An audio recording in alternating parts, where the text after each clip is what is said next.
Si tu n'existais pas, dis-moi pourquoi j'existerais. Comme on vous l'a promis lors de notre précédente vidéo sur l'exploitation des richesses de l'Afrique par la France, intitulée « Que serait la France sans l'Afrique ?» Sur la vidéo d'aujourd'hui, on va découvrir ensemble comment les services secrets français ont réussi à garantir l'accès exclusif aux richesses africaines et à garder son influence sur le continent noir, même après son indépendance. Et comme lors de notre précédente vidéo, certains vont probablement aussi mettre en doute nos informations. Sachez qu'on n'est pas les premiers, et probablement pas les derniers à parler de ce sujet. Beaucoup de médias français lui ont même consacré des émissions entières. À CNM+, on va seulement se contenter de vous résumer cette triste réalité. Ni plus, ni moins. Une réalité qui fait froid dans le dos.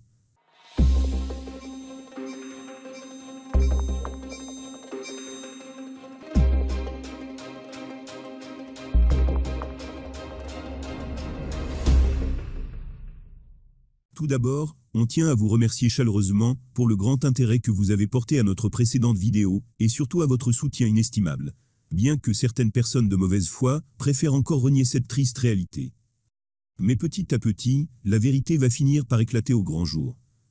Et la confession de l'ancien président français Jacques Chirac n'en est qu'un infime aperçu.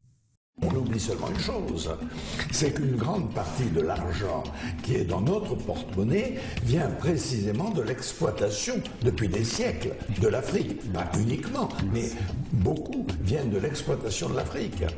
Alors, il faut avoir un petit peu de bon sens, je ne dis pas de générosité, de bon sens, de justice, pour rendre aux Africains, je dirais, ce qu'on leur a pris. Nous sommes indépendants. Oh, quelle joie des indépendants. Nous sommes indépendants. Oh, quelle joie des indépendants. Nous sommes indépendants. Oh, quelle joie. Comment la France a-t-elle réussi à s'assurer l'accès aux richesses du continent africain sans que les dirigeants de ce dernier n'aient leur mot à dire? C'est ce qu'on s'apprête justement à vous raconter tout au long de cette vidéo. En 1954, la France doit affronter une grave crise en Algérie, avec le soulèvement du Front de Libération Nationale, le FLN. La guerre d'Algérie sème le doute et la confusion dans l'avenir de la France, pas seulement en Algérie, mais dans toute l'Afrique. Une guerre qui se répercute ensuite aux deux voisins, le Maroc et la Tunisie. Et finit même par menacer le régime républicain en France. En mars 1956, les protectorats du Maroc et de Tunisie se voient accorder leur indépendance, sans combat. En 1958, le général de Gaulle revient au pouvoir. Et comme l'Algérie est considérée comme une partie intégrante de la France, l'indépendance de l'Algérie n'était donc pas du tout envisageable. Mais de peur de voir la lutte armée se propager à ses autres colonies africaines. Et afin d'éviter d'autres guerres, le général de Gaulle décide de leur accorder leur indépendance. Mais à une seule condition. La France doit à tout prix garder toute son influence sur ses anciennes colonies, ainsi que l'accès exclusif aux richesses africaines. Et pour ce faire, de Gaulle fait appel au seul et unique homme capable de mener à bien cette mission. Cet homme s'appelle Jacques Foccart.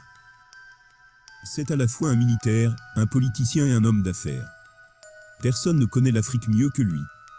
Il en connaît les mœurs, les coutumes, ainsi que les hommes, et même leurs secrets. Foccart était déjà l'homme à tout faire en Afrique. En Afrique, il entend tout, il voit tout, et c'est lui qui organise tout. Les déplacements officiels, les voyages privés, et aussi les rencontres secrètes. Il décide même des audiences qu'il peut accorder, ou refuser. Ou encore des décorations des chefs d'États africains. C'est aussi lui qui décide de la nomination, et de la révocation des ambassadeurs français en Afrique. Il est aussi et surtout l'homme des coups tordus. Il ne se passe absolument rien en Afrique, sans que Jacques Foccart donne son aval. Et tout ça, sans jamais se mettre en avant. C'est l'homme de l'ombre. Alors rien d'étonnant que le général de Gaulle ait fait justement appel à lui pour son projet de décolonisation de l'Afrique. Tout en lui donnant carte blanche. Et ne devait rendre des comptes qu'à lui-même. Pratiquement chaque soir, Foccart rencontrait de Gaulle en tête-à-tête dans son bureau de l'Élysée. Afin de lui donner un rapport quotidien des avancées du projet gaullien qui consiste à l'élaboration et la mise en œuvre d'accords que devaient signer les chefs d'États africains en contrepartie de leur indépendance. Ces accords avaient justement pour but de garantir les intérêts de la France en Afrique même après l'indépendance. Bien que ces accords aient été soigneusement dissimulés au grand public, mais ils ont bel et bien existé. Ces accords sont appelés le pacte colonial. Ils concernent de nombreux domaines, militaires, politiques et surtout économiques, dont voici un petit aperçu. La dette coloniale pour le remboursement des bénéfices de la colonisation. Les États nouvellement indépendants doivent rembourser le coût des infrastructures construites par la France pendant la colonisation. Et cette dette n'a jamais été estimée, ce qui laisse présager un remboursement éternel. La confiscation automatique des réserves financières nationales.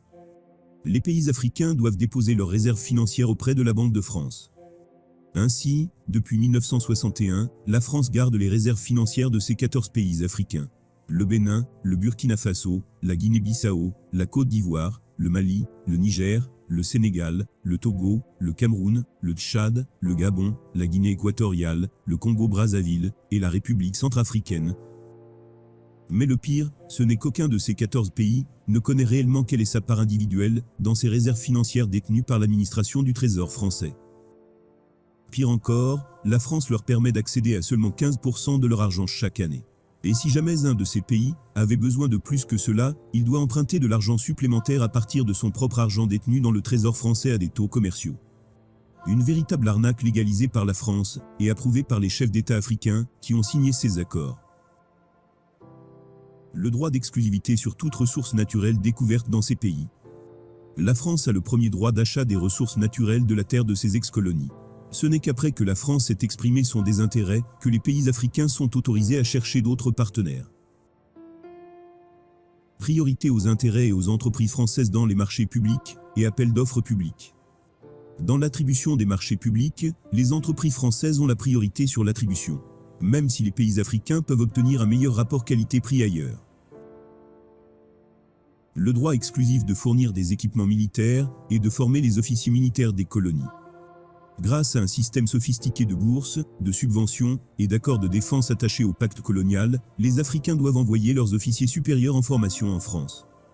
C'est ainsi que la France a formé des centaines, voire des milliers de traîtres, dont une grande partie sont tous encore en sommeil et attendent leur activation en cas de besoin. Pour un coup d'État par exemple.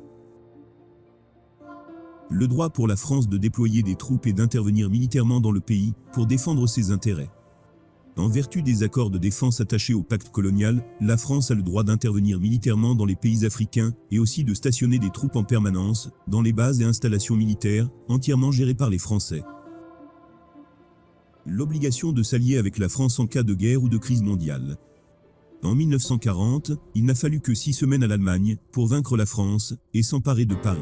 Et ce n'est que grâce aux millions de soldats africains qui se sont battus avec la France que le nazisme et le fascisme a pu être vaincus au cours de la Seconde Guerre mondiale. Bien que leur contribution soit souvent ignorée ou minimisée.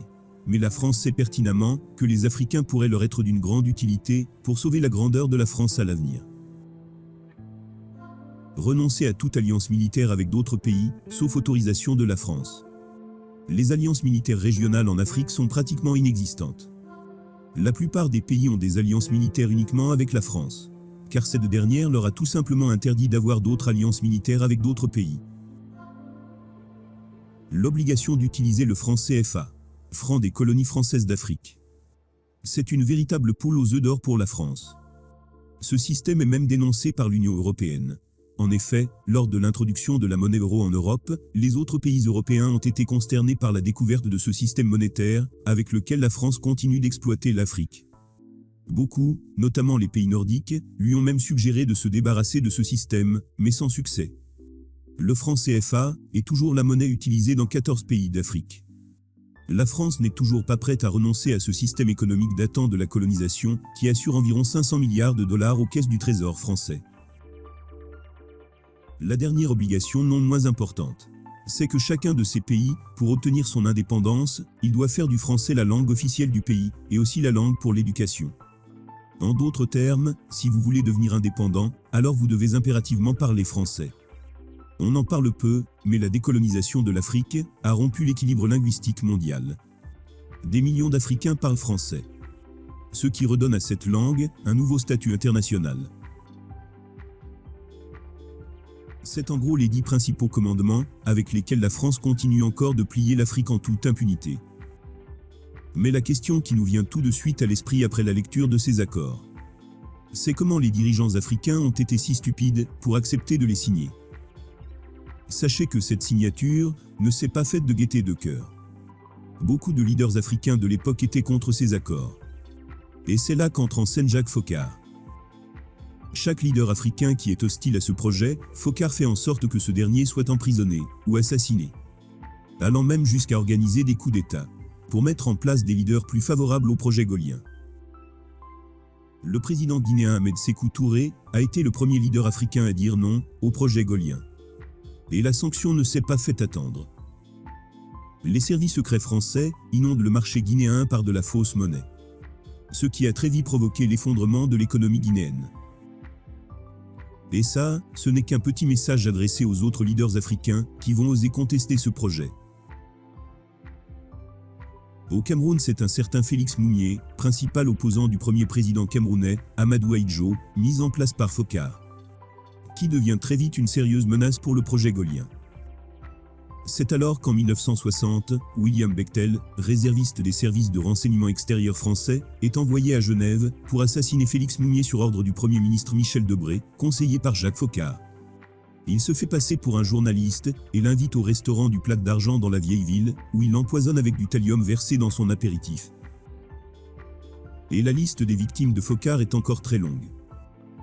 Il devient l'arme fatale du général de Gaulle en Afrique.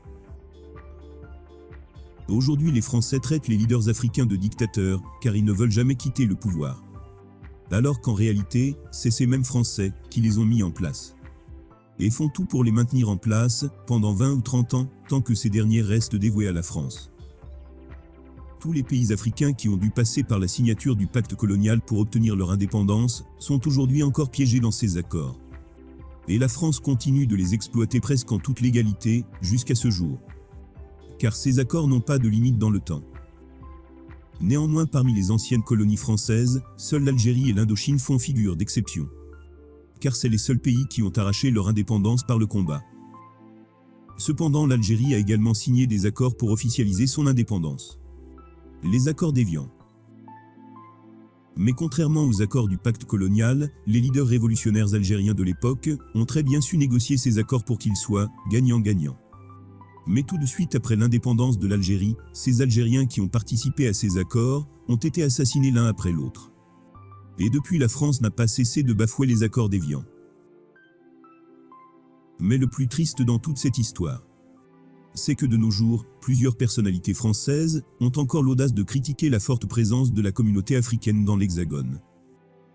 C'est l'hôpital qui se fout de la charité. Car en plus de l'exploitation des richesses africaines, c'est aussi en grande partie grâce à la présence de la jeunesse africaine que l'économie française continue de fonctionner.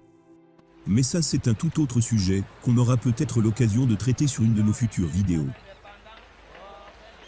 On vous remercie de nous avoir prêté votre attention et on vous dit à très bientôt. Le Mali indépendant, oh quelle joie, le Sénégal indépendant, oh quelle joie, la Guinée indépendante, oh quelle joie, le Ghana indépendant, oh quelle joie, le Togo indépendant, oh quelle joie, Libéria indépendant, oh quelle joie,